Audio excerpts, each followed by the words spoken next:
Elena Park pressed her palm against the cool observation deck window of the orbital research station, watching the distant blue marble of Earth rotate slowly beneath her. The year 2387 had brought humanity remarkable advances in inner exploration and renewable energy, but they remained confined to their solar system, still centuries behind the galactic civilizations they occasionally detected through long-range sensors. At 28, Elena had dedicated her life to the search for extraterrestrial intelligence, hoping that one day humanity might join the cosmic community she knew existed beyond their reach. "Another quiet night in paradise," muttered Adrian Hayes, as he approached from the command center, his reflection joining hers in the reinforced transparasteel. The 35-year-old commander of Earth's orbital defense fleet carried himself with the confident bearing of someone who had never doubted humanity's ability to solve any problem through science and determination. His dark hair was cropped military short, and his green eyes held the steady focus of a man accustomed to making life or death decisions. "Sometimes I wonder if we're like children playing in a sandbox while the adults conduct serious business elsewhere," Elena replied, not turning from the window. Her long black hair was pulled back in a practical ponytail, and her worn research jacket bore the patches of a dozen different space missions. The radio telescopes pick up fragments of transmissions from the Axis Coalition conflict, but we can barely understand the energy signatures involved. Adrian joined her at the window, his expression thoughtful. "Maybe that's not such a bad thing. From what our intelligence analysts have pieced together, that war has been raging for over 3 centuries. Entire star systems wiped clean. At least we're safe here in our little corner of nowhere." Elena finally turned to face him, her dark eyes reflecting both wonder and frustration. "Safe, yes, but also irrelevant. We're like medieval peasants watching jet fighters pass overhead. We don't even register on their sensors as a civilization worth noticing." The research station hummed quietly around them, its advanced but limited technology a testament to humanity's impressive but ultimately provincial achievements. Earth's greatest accomplishments, fusion power, quantum computing, genetic medicine, would have been cutting-edge technology 500 years ago in the galactic community. The fact that humanity had achieved peace and environmental harmony on their homeworld was admirable, but it hardly qualified them for membership in a cosmos where faster-than-light travel and antimatter weapons were commonplace. Dr. Park, to the communications center priority alert, came the announcement over the station's intercom system. Elena and Adrian exchanged glances before hurrying through the corridors of the research facility. In the communications center, Dr. Lisa Clark looked up from her neural interface console with excitement and concern warring in her expression. The brilliant young neuroengineer had been working on experimental brain-computer interfaces, pushing the boundaries of human-machine interaction further than anyone had attempted before. "Elena, you need to see this," Lisa said, her fingers dancing over the holographic displays. "I was running calibration tests on the Deep Space Monitoring Array when we detected massive energy discharges in the Jupiter system. The signatures are unlike anything in our databases." Elena leaned over the console, her training taking over, as she analyzed the incoming data streams. The energy readings were staggering weapon discharges that could level entire cities, exotic matter interactions that defied their understanding of physics, and propulsion systems that bent space-time itself. "This is happening now?" Adrian asked, his voice tense with sudden concern. 15 minutes ago, Lisa confirmed. "But there's more. Our AI monitoring satellites have detected trajectory changes. Several large vessels are heading toward the inner solar system." Elena felt her heart rate accelerate. After decades of searching for signs of extraterrestrial intelligence, contact was finally imminent. But not in the peaceful scientific exchange she had always imagined. This was war spilling into their quiet neighborhood. "Alert Earth Command immediately," Adrian ordered. "Full defensive protocols." As the station's crew scrambled to respond to the unprecedented situation, Elena couldn't shake the feeling that humanity's childhood was about to end abruptly and violently. The emergency session of the United Earth Council convened within 6 hours of the initial detection. Representatives from every nation gathered via holographic link in the Geneva headquarters, their faces reflecting the shock and uncertainty that gripped the entire planet. Elena found herself called to testify as the lead astronomer who had first analyzed the incoming signals. The energy signatures indicate a battle between at least 24 vessels, each one larger than our largest space stations, she reported to the assembled delegates. Based on our analysis of previous coalition and Axis transmissions, we believe a coalition scout fleet accidentally engaged an Axis research convoy near Ganymede. Accidentally, demanded Minister Reyes from the South American Federation. You're telling us we're caught in the middle of a cosmic misunderstanding. The coalition forces appear to have mistaken the Axis ships for military vessels, Elena explained. The explosion that resulted destroyed one of Jupiter's smaller moons. The shockwave of the engagement has drawn the attention of both major fleets in the region. Adrian stood to address the council, his uniform bearing the insignia of Earth's United Defense Forces. Whatever started this conflict, we're now directly in its path. Long-range sensors show coalition heavy cruisers accelerating toward Earth's orbital zone. We have perhaps 18 hours before they arrive. The council chamber erupted in desperate discussions. Some delegates argued for immediate diplomatic outreach to both factions, while others demanded the mobilization of Earth's modest defensive capabilities. The divisions that had seemed obsolete in humanity's peaceful era suddenly reasserted themselves as fear and uncertainty took hold. Elena watched the proceedings with growing despair. Humanity's greatest achievement had been learning to live in harmony with each other and their environment. But that accomplishment seemed pitifully inadequate in the face of a galactic conflict where they were nothing more than unwitting bystanders. Over the following days, the crisis deepened rapidly.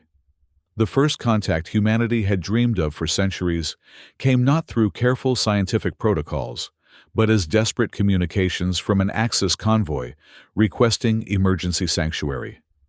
The alien vessels, massive constructs of exotic matter, and energy fields took up positions just outside Earth's orbit. Elena worked around the clock to establish communication protocols with the Axis ships.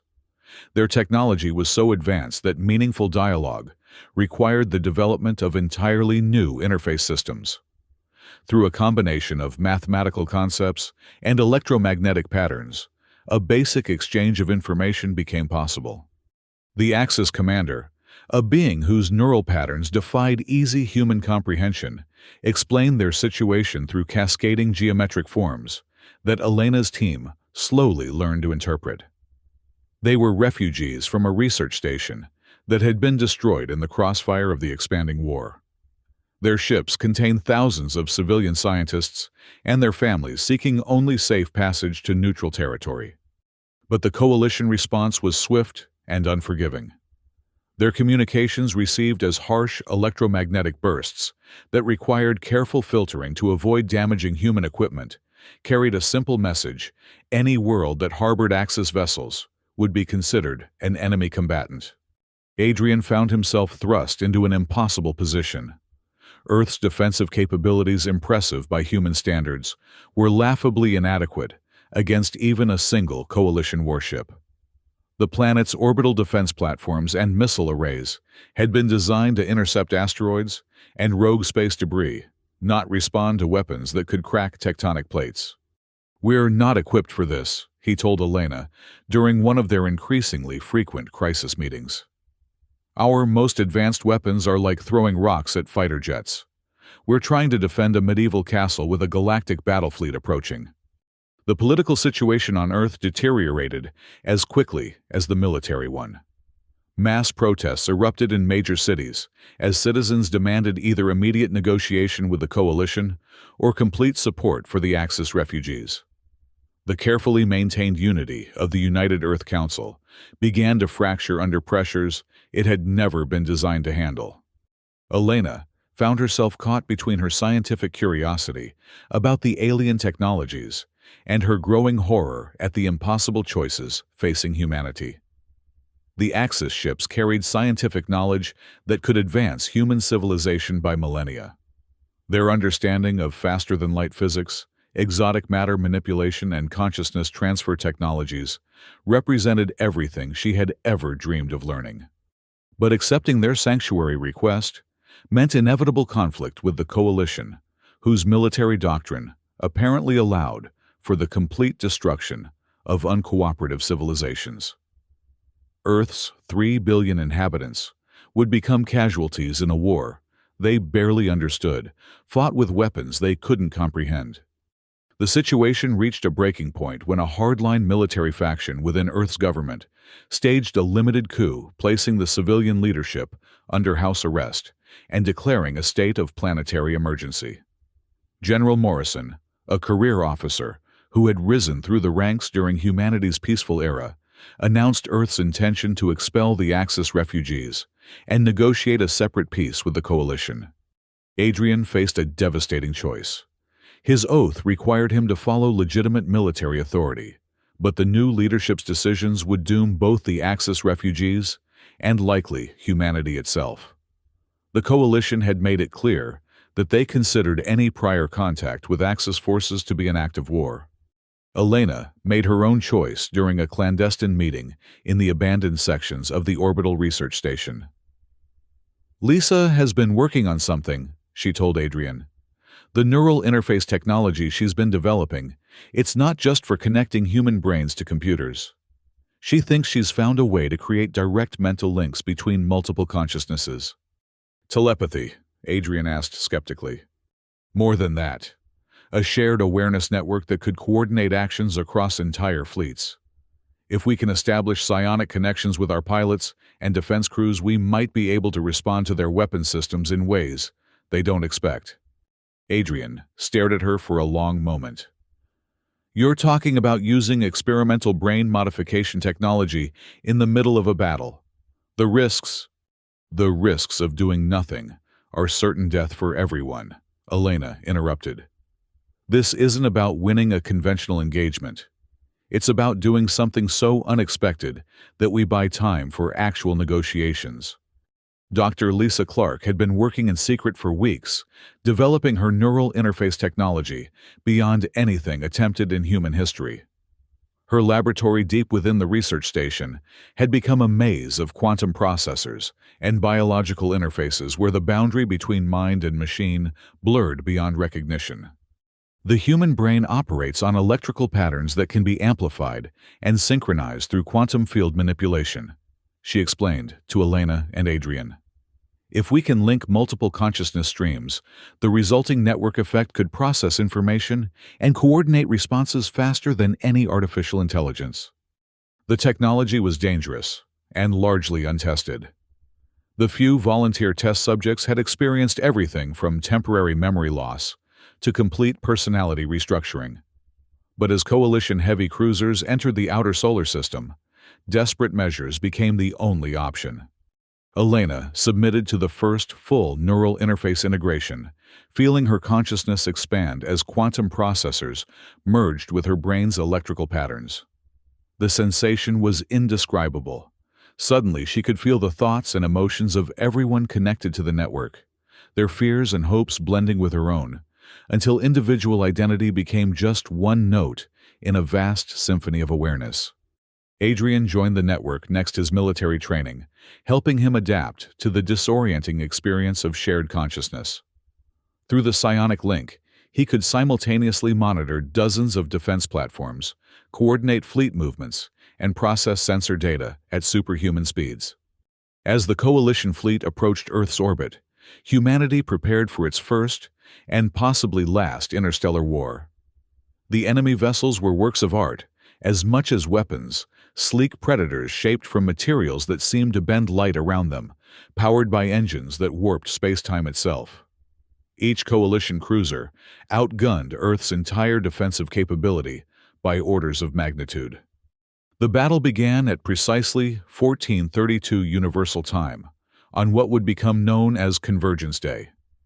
Coalition forces opened fire, without warning, their exotic energy weapons cutting through Earth's outer defense platforms, like they were made of tissue paper. The initial barrage destroyed 3 orbital cities and crippled the primary communication satellites, leaving billions of people on the surface in terror and confusion. Elena, connected to the psionic network, felt the deaths of thousands of defense personnel as a physical blow to her consciousness. But the shared awareness also allowed her to coordinate the surviving forces with impossible precision. Human pilots, their minds linked through the quantum interface, moved their fighters in perfect harmony, anticipating threats and opportunities through collective intuition rather than individual reaction time. The coalition forces, accustomed to facing predictable artificial intelligence systems and conventional military doctrine, found themselves confounded by an enemy that seemed to move with organic unpredictability while maintaining inhuman coordination. Human ships dodged attacks that should have been unavoidable, concentrated fire on weak points that no sensors should have been able to detect, and coordinated complex maneuvers without any apparent communication systems. But courage and innovation could only compensate for technological disadvantage for so long. Coalition reinforcements arrived as the battle entered its third hour, including a massive dreadnought-class vessel whose main weapon could crack continents. The alien ship moved into position above Earth's major population centers, its intent unmistakably hostile. Adrian made the decision that would define the rest of the battle. Disconnecting from the primary psionic network, he took personal command of a modified research vessel equipped with experimental psionic amplifiers that Lisa had designed but never tested.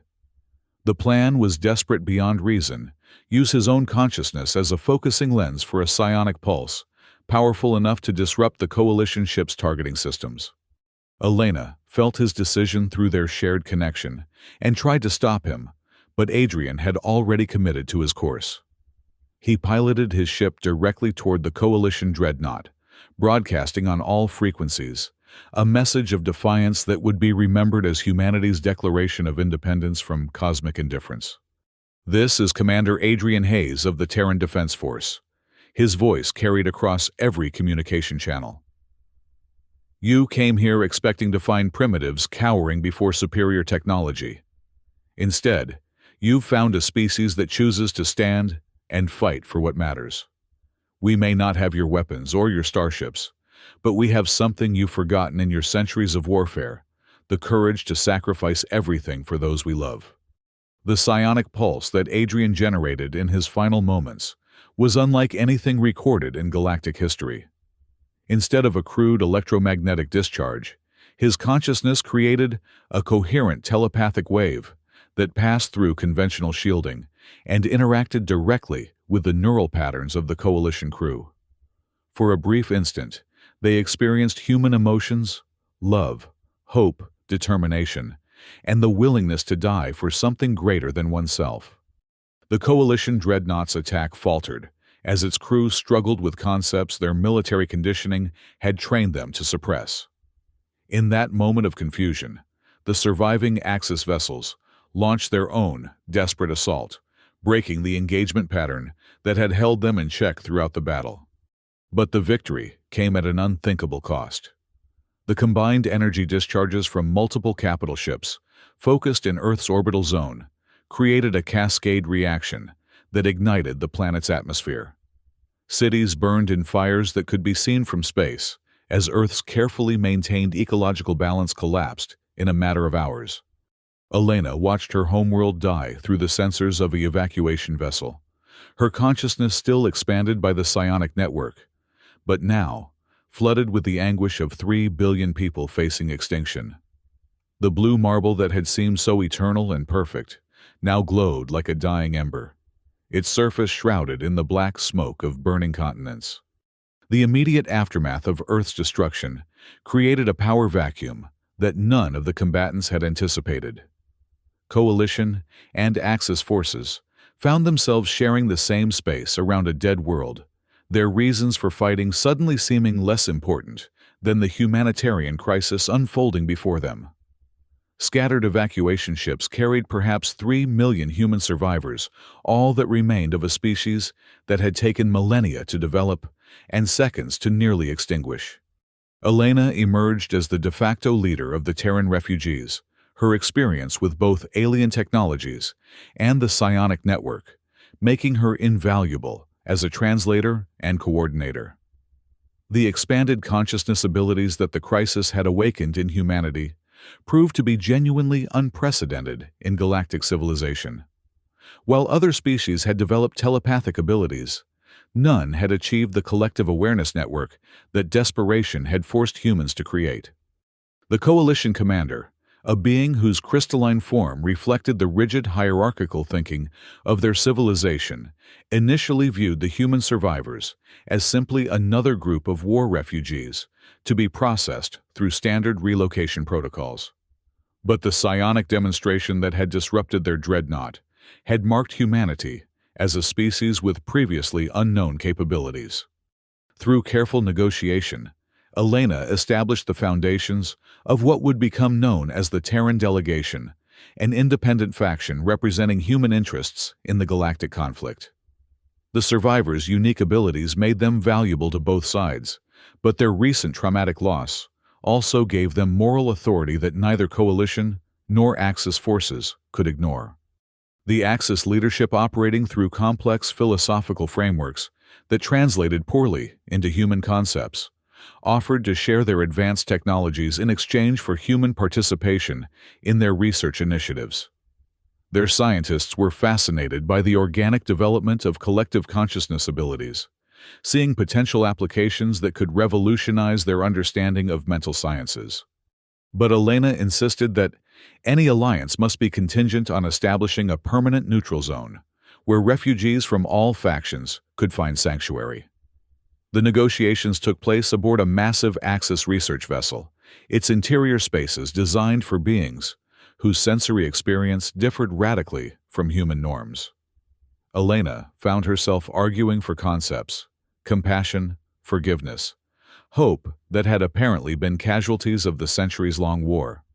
"Your species demonstrates an unusual resilience," observed the Axis research coordinator, its thoughts manifesting as geometric patterns that Elena's enhanced consciousness could interpret directly. "Most civilizations that experience planetary destruction either fragment completely or become consumed by revenge.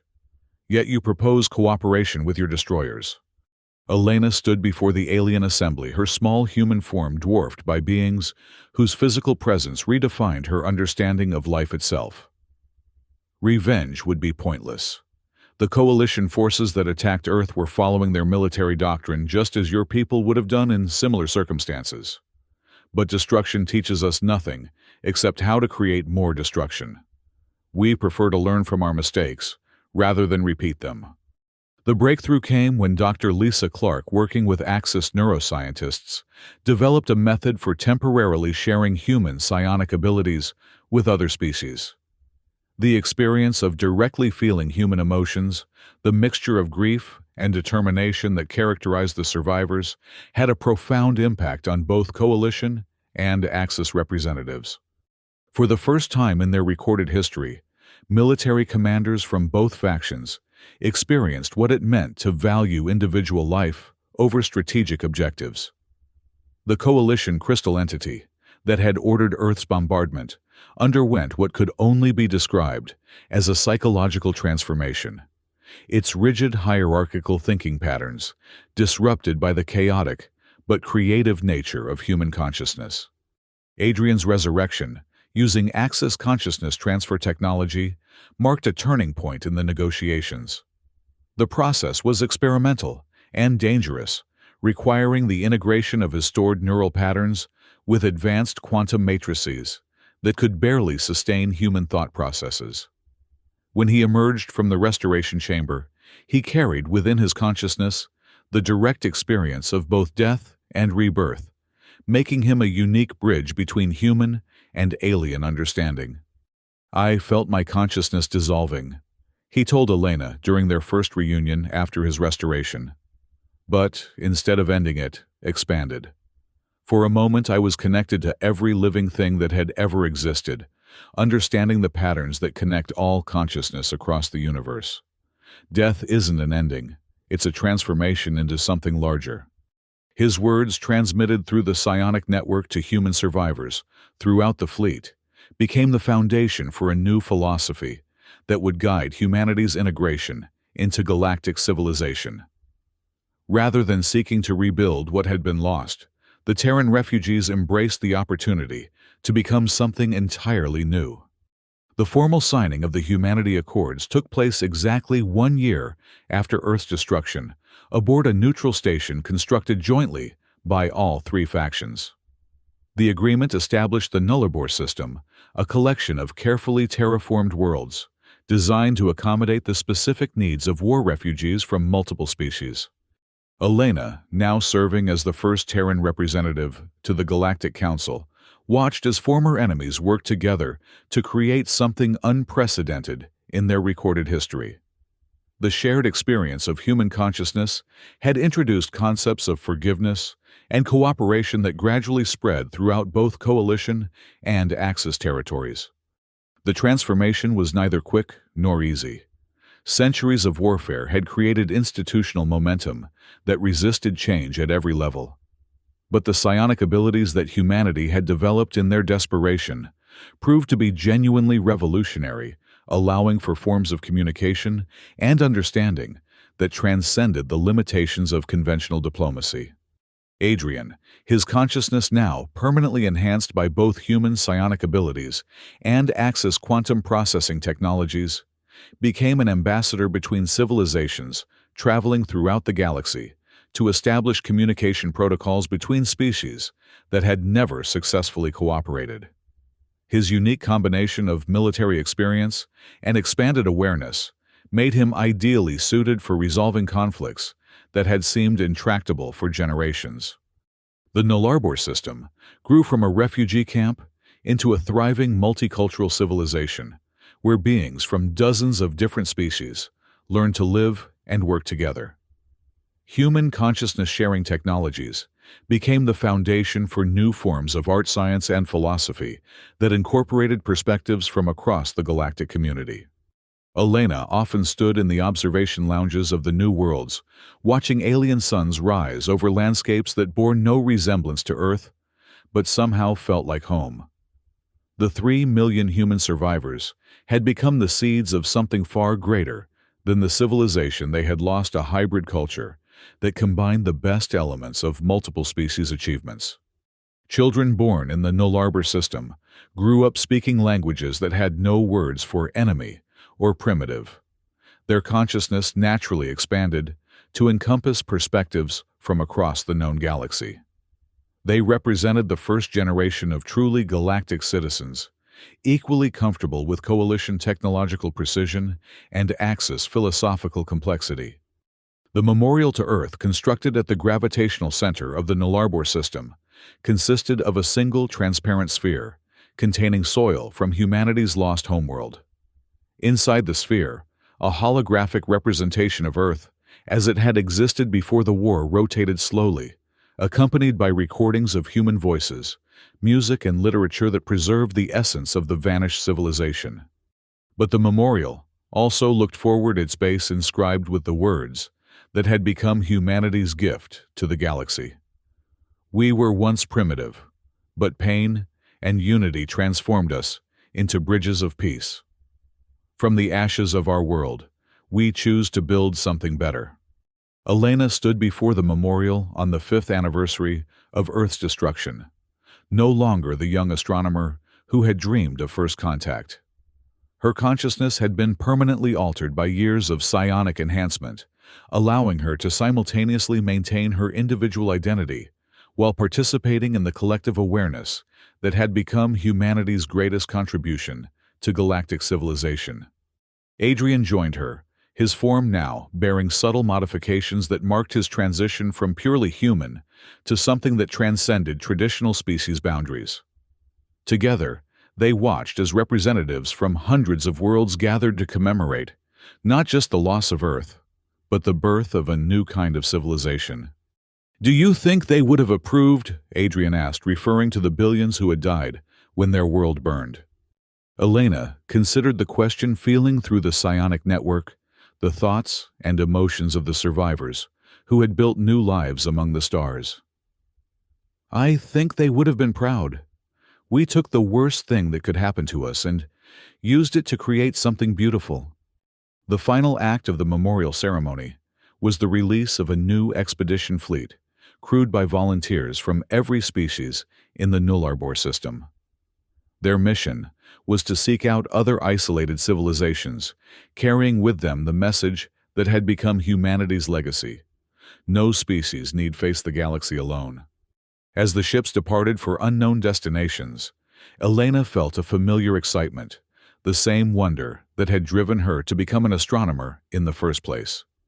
Humanity had lost their primitive innocence, but they had gained something far more valuable, the knowledge that consciousness itself was the most powerful force in the universe, capable of transforming even the darkest tragedies into sources of light.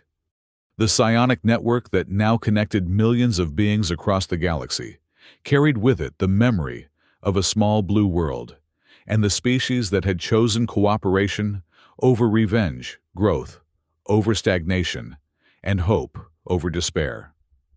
In losing everything they had once been, humanity had discovered what they were truly meant to become. Elena smiled as she felt the thoughts and dreams of countless beings flowing through the network, each one contributing their unique perspective to a growing symphony of consciousness that spanned the stars. They had begun as primitives, watching galactic civilization from the outside, but they had become the bridge that would eventually unite all thinking beings in common purpose. The war that had destroyed Earth continued in distant regions of the galaxy, but its character had been fundamentally altered by the introduction of human consciousness-sharing technologies. Peace negotiations that had been impossible for centuries became achievable when the participants could directly experience each other's perspectives and motivations. And in the quiet moments between the great events that shaped galactic history, Elena sometimes felt the presence of all those who had died when Earth burned, their consciousness somehow preserved in the quantum matrices that connected all living things. They had not died in vain. Their sacrifice had become the foundation for a new kind of civilization that honored the value of every individual life, while celebrating the power of collective purpose. Humanity's story had not ended with the destruction of their homeworld. In many ways, it had just begun.